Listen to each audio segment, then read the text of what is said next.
केल्या तुम्हाला प्रत्येक या प्रभागामध्ये हिरवे गुलाल उडत असताना दिसतील आणि पाकिस्तान जिंदाबाद वाले दिसतील। चालेल काय तुम्हाला? हा प्रश्न स्वतःला पहिला विचारा। मोठा तो ओवेसी आम्हाला संविधानाची आठवण आम्हाला करून देतो। अरे हे लोकांना कुराणच्या पलीकडे ना काही दिसत नाही म्हणून बोंडे साहेबांना आणि आमच्या पाटील साहेब कधीतरी बोललो हो त्याच्यावर एका व्यासपीठावर।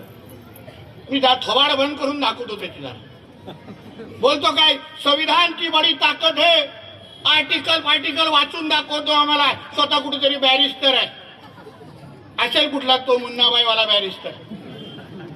हे थोडी कुठे शाळेत बिळेत जातात। मदरसामध्ये जाऊन काय काय थेर चालतात किती पोलिसांना विचारा। त्या मदरसामध्ये शिक्षण होतं ते हत्यार ठेवले जातात, अतिरेकी तयार केले जातात, कधीतरी विचारा मदरसामध्ये जाऊन। कधीतरी मी देवाभाऊला पत्र लिहिणार आहे, एकदाच काय त्या सगळ्या मदरसांची चेकिंग करा आणि सगळे काय ते हत्यार आता बाहेर काढा, ही ती वेळ आलेली आहे। तर त्याच्यातून काही शिक्षण दिलं जातच नाही कधी, बरोबर आहे की नाही?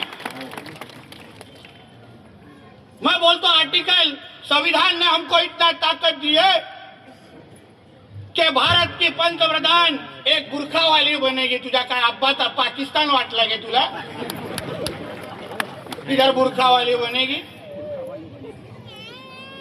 या हिंदू राष्ट्रामध्ये इथे जय श्रीराम वालेच पंतप्रधान होतील, जय श्रीराम वालेच मुख्यमंत्री होतील आणि तुमच्या अमरावती महापालिकेवर आय लव्ह महादेव वालाच महापौर बसणार हे इथे सांगून जातो। संघटना तुमच्या मागे ताकदीने आम्ही उभे राहू। तुम्हाला जी ताकद पाहिजे तुम्ही बघा, आज नरेंद्र मोदी साहेबांच्या नेतृत्वात, आमच्या अमित भाईंच्या नेतृत्वात 370 आम्ही रद्द करून दाखवलं। त्याच्या पलीकडे जाऊन तुम्हाला राम मंदिर अयोध्यामध्ये जे दिसते, जे लाखो आमच्या हिंदू समाजाचं स्वप्न होतं ते आमच्या नरेंद्र मोदी साहेबांनी पूर्ण करून दाखवलं। म्हणून मतदान करत असताना एक हिंदू म्हणून तुम्ही निर्धार करा।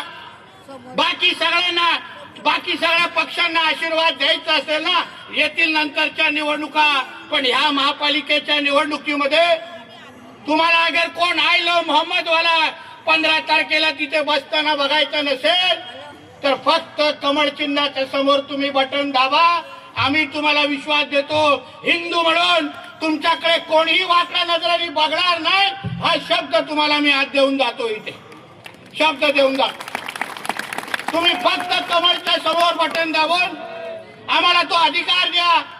आज आदरणीय मुख्यमंत्र्यांकडे गृह खाता आहे, इथे परत कोणी दंगली अगर भडकवल्या ना, तुम्हाला आठवतं इथे पलीकडे दंगली भडकले, आमचे बोंडे साहेब तेव्हा होते त्या सगळ्यामध्ये किती मारलं होतं हिंदूंना, तुम्हाला आठवत असेल खूप लोक। ते दिवस आठवा, परत ह्यांच्यातला कोणतरी हा हिरवा साप अगर महापौरच्या खुर्चीवर बसला तर तुमचं आयुष्य किती मोठ्या अडचणीत जाईल। तुम्ही तुमच्या स्वतःच्या प्रभागामध्ये तुम्ही सुरक्षित असाल का हा प्रश्न विचारून तुम्ही या निवडणुकीकडे पाहावं, हे सांगण्यासाठी तुम्हाला मी इथे आलो होतो। आणि म्हणून या निमित्ताने तुम्हाला इथे उपस्थित असलेल्या माझ्या सर्व हिंदू माता भगिनींना आणि माझ्या बांधवांना सांगेन, ही अमरावती महापालिकेची ही प्रभाग 5 आणि 6 ची जी निवडणूक आहे, हे आमचे जे शिलेदार तुमच्या मागे इथे बसलेले आहेत त्यांच्या समोर बटन दाबणं म्हणजे आदरणीय नरेंद्र मोदी साहेबांना मतदान करणं म्हणजे ह्यांना सगळ्यांना मतदान करण्यासारखं आहे।